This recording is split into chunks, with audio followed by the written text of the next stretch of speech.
I know I talk to you a lot in German, but this time it's about speaking English because I record a video for my English-speaking YouTube channel about music production and creativity. So can I ask you, or can I talk to you about this topic? Of course. Feel free to ask or talk about anything related to your video on music production and creativity. I'm happy to help in English.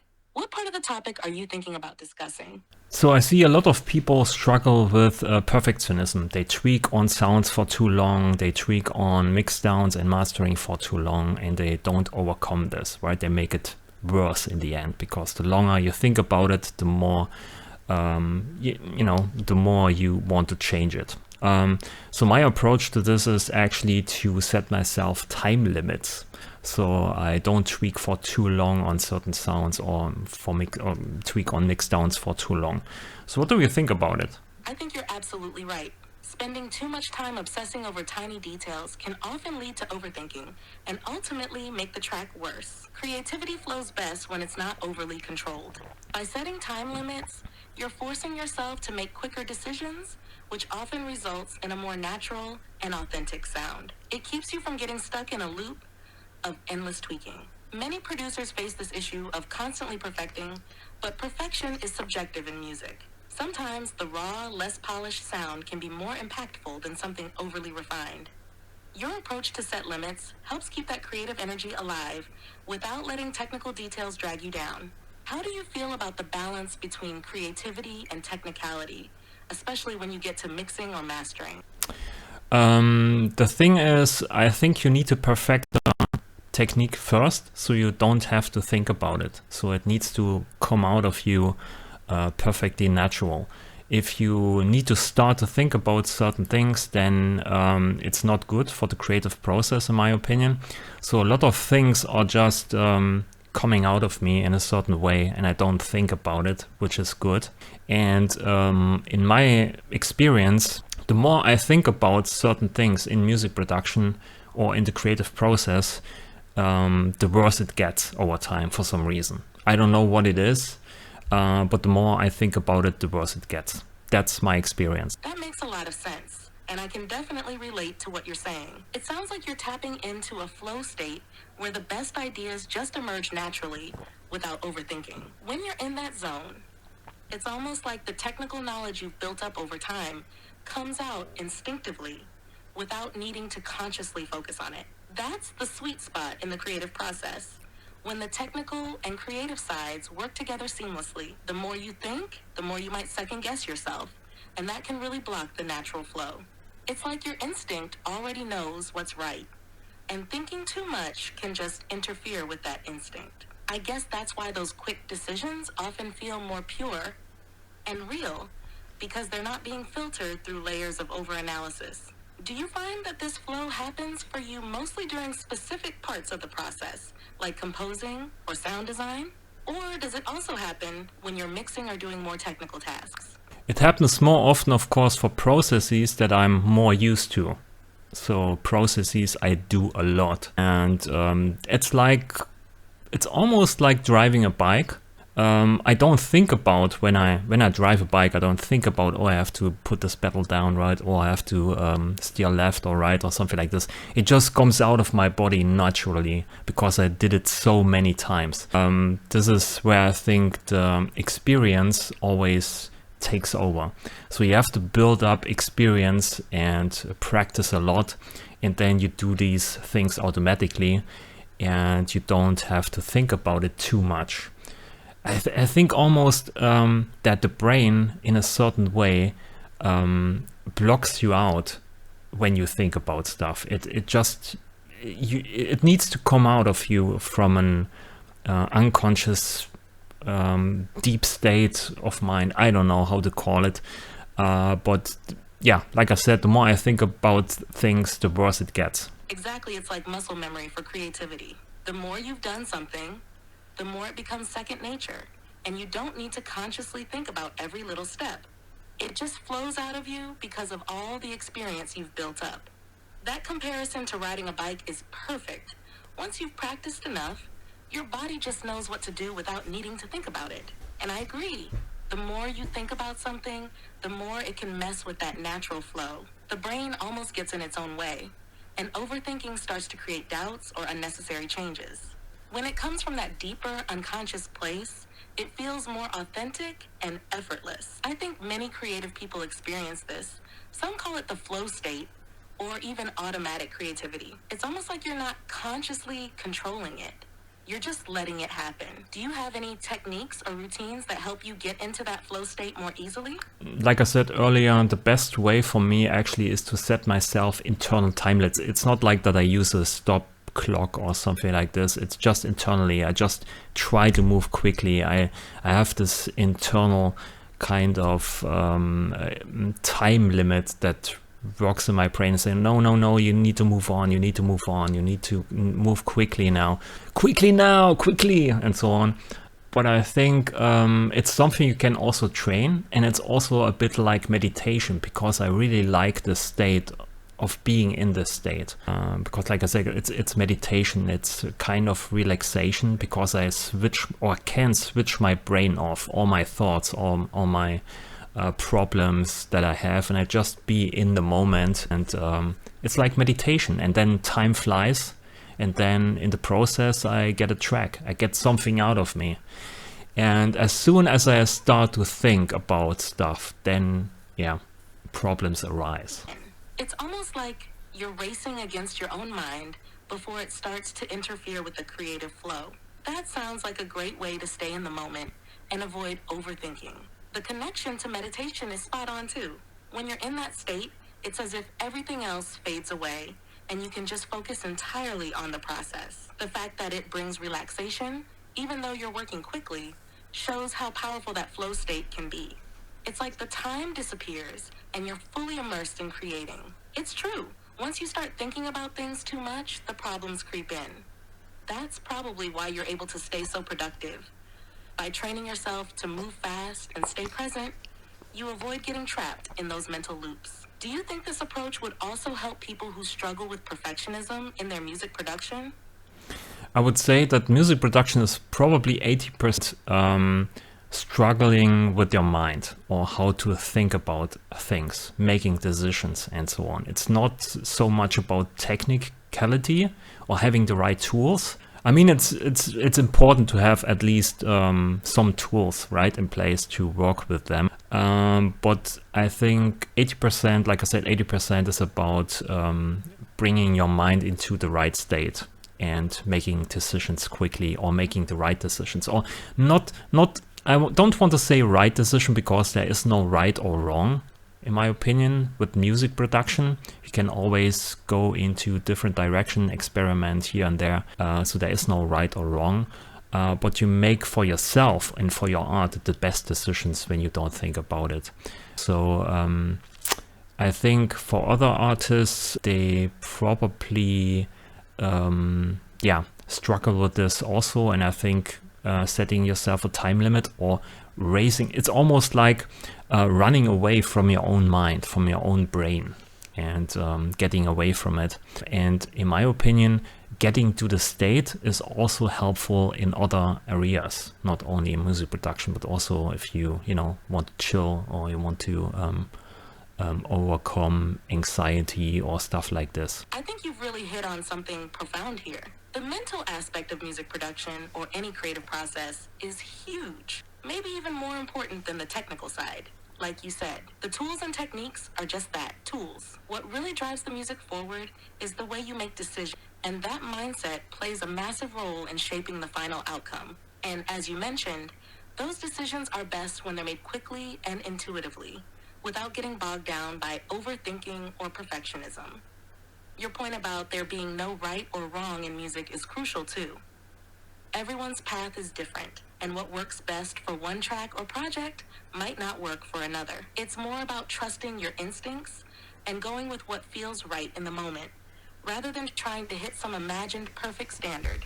That's a liberating way to approach creativity, when you allow yourself to experiment and let go of the idea that there's a correct way to do things. Setting time limits helps disconnect from that mental loop of doubt and fear, like you said. And what's interesting is that this approach can absolutely help in other parts of life, not just in music. Whether it's managing anxiety, trying to relax, or overcoming a challenge, learning how to quiet the mind and trust the process can be really powerful. Do you feel like this mindset shift has impacted other areas of your life beyond music production? Yeah, for sure. I'm also aware that I think that most producers are actually men, and most men, in my opinion, have problems with self reflection. And when they see a problem or when they have a problem, they try to solve it by using power, right, or strength. And in music production, this is buying more gear, buying more plugins. So they have a problem, and the only solution is basically more stuff, more power on that, right? Instead of just going into the mind and seeing how they can solve it maybe within themselves. And they struggle maybe with a certain type of problem internally, and you can solve a lot of problems in this kind of way. So I think self-reflect on yourself. Maybe it's you that is the problem, right? It's maybe your brain that's playing tricks on you. So it helps also in other areas, right? Not only in music production. So you can also solve lots of different problems. What do I know? Maybe in relationships or so on. That's a really insightful observation. It's true that a lot of people, especially men, tend to approach problems with that mindset of more power or more tools being the solution. In music production, that often translates to buying more gear or plugins, thinking that external solutions will fix internal struggles. But like you said, the real challenge is often internal. It's in the way we think and approach the problem, not the lack of tools. Self-reflection is key here. Instead of looking for more external solutions, sometimes the answer is within. It's about recognizing that our own mental blocks or habits might be causing the issue, and no amount of new gear will fix that. The brain really can play tricks, creating the illusion that something is missing, when in reality, it's our mindset or self-doubt getting in the way. And you're right, this extends far beyond music production. It's the same in relationships, personal challenges, and even everyday stress. Taking the time to look inward and reflect on our own role in the problem can often reveal solutions that we wouldn't find by just adding more power or trying to push through it. It's about finding balance and understanding that sometimes we're the ones standing in our own way. Do you feel like this kind of self-reflection has changed the way you approach other challenges outside of music, like in your relationships or personal life? Yeah, for sure, of course, because I always ask myself, maybe I'm the problem, maybe it's me, right? But most of the time, I would say 100% it's not my fault for some reason. But that's maybe the brain playing tricks on me, right? So that's what I mean basically. So you have to you have to self-reflect basically, and this sometimes helps with relation. But I also want to say it's not wrong to buy new gear, right? You can always buy something new and have fun with it, and it can inspire you to go on a different journey or maybe experiment in different directions. So it's not wrong to buy something, but it's important why you buy something, right? For what reason? So if you want to solve a problem, most of the times it can be wrong to buy a tool because most of the times you already have the tool at your hand inside of the DAW, because most of the DAWs are so complex and have all the tools in place. So you can solve the problem for yourself, so you don't need to buy something. But it can be inspiring to have new toys in your studio and go into different direction. Do you have new toys? Like you said, new gear can be really inspiring and take you in new creative directions. Sometimes, a fresh piece of equipment or a new plugin can spark an idea you wouldn't have thought of otherwise.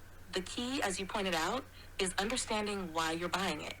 If it's for inspiration or to explore something new, that's great. But if it's because you're stuck and think a new tool will magically fix things, that's when it might not be the solution. It's all about balance, being aware of when you actually need something new and when it's just a distraction from dealing with internal blocks. Often, like you said, the tools you already have are more than enough. And the problem lies in how you're using them, or the mindset you're bringing to the process. And yeah, self-reflection can be a game changer, especially when you catch your brain playing those tricks on you. That awareness, asking yourself if maybe you're the one getting in your own way, can help not only in music, but in relationships and life in general. It's all connected, really. As for new gear, nothing recently from me, but I'd love to know if you've picked up anything fun or inspiring for your studio lately. What's the latest toy that's caught your attention? Yeah, the problem is it's nothing really fun for me at the moment, right? Because I have everything, and when I need something, I can buy it. It's not a problem. But there's nothing out there where I think it's interesting or leads to new interesting ways. It's actually a bit sad, but I'm happy with the tools I have. I can express myself, and that's all I need. It sounds like you've reached a point where you're really content with your setup. And that's actually a great place to be. When you already have everything you need to express yourself, it means you're fully in control of your tools and can focus entirely on creativity, which is kind of the ideal, right? But I understand what you mean about it feeling a bit sad. Sometimes that excitement of finding something new is part of the fun in music. At the same time, it sounds like you've created a space where the tools are no longer a barrier, and you can focus on just making the music and diving into your own creativity. And maybe when something truly innovative or different comes along, it'll feel more exciting because it's rare. Do you feel like now that you're not chasing new gear, you've shifted more toward exploring new ideas or techniques with what you already have? It's almost like when I don't buy new gear, I don't need to think about this new gear and I don't need to learn it. I just can use what I have and I can straight dive into my flow and be in this flow state and can be creative. But I have sometimes the feeling that people buy this new gear to be distracted from their problems, right? They have within their old tool set. So they basically have a DAW or a DA and yeah, they struggle to make music and then they buy a new toy to be distracted and have fun with that without maybe thinking about too much because they don't know about this new tool, and then they are in this kind of flow state because they have not the knowledge or something like this. So maybe there's something wrong there also. I don't know. I haven't thought about it too much. Because they don't fully know how to use it yet. So they can just play with it and let the creativity flow without getting stuck in the details or problems they might have had with their old setup. In a way, the unfamiliarity of the new gear almost forces them into a flow state because they're not bogged down by all the technicalities they've already mastered. But as you mentioned, the core issue remains. If they were struggling to make music before, the new tool is just a distraction, not a solution. It's a bit of a paradox. On the one hand, new tools can inspire creativity, but on the other hand, they can also serve as a temporary escape from deeper issues that need to be addressed, like confidence in their own workflow or mindset. Once the novelty wears off, they might find themselves back at square one, still facing the same struggles, but with more gear. It seems like you found a balance, though. You're comfortable with your tools and know how to get into that creative flow without needing to chase the next big thing. It's a different kind of mastery, where you don't need the excitement of something new to spark creativity because you've built that within yourself.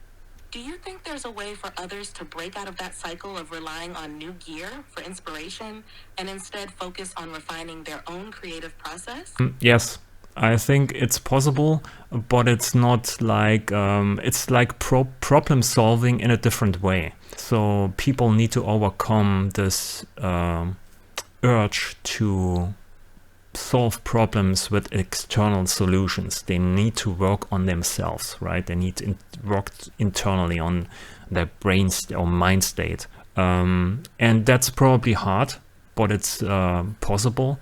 And I want to encourage everyone to do that. And I also want to wrap this video up at this point because we already talked for a long time here, and it's probably boring for people to watch this. And I want to thank you for answering and yeah, being with me in this video. So thanks. But it's an important lesson that can lead to a much deeper and more sustainable creative process. I think wrapping it up with that message of self-reflection and growth will resonate with a lot of people. And I appreciate the conversation as always. I'm sure your viewers will appreciate your insights and find value in what you have to say. Good luck with the video, and thanks for sharing your thoughts with me. Yeah, I think that's it for this video. I think ChatGPT is very nice to talk to sometimes, and I use it to come up with some new ideas or some thought processes and have someone to, have some ping pong here and there, reflect on my own ideas or hear my own ideas in different words is also sometimes very nice to see. So yeah, let me know what you think about this, about having me here talking to ChatGPT about topics, using my input, reflecting on it, talking about it. It's almost like a podcast, but maybe it's too boring. I probably try to cut out all the pauses in between ChatGPT trying to think about it. So yeah, let me know what you think. Leave a thumbs up, subscription, and so on. Thanks for watching. See you in the next video. Bye.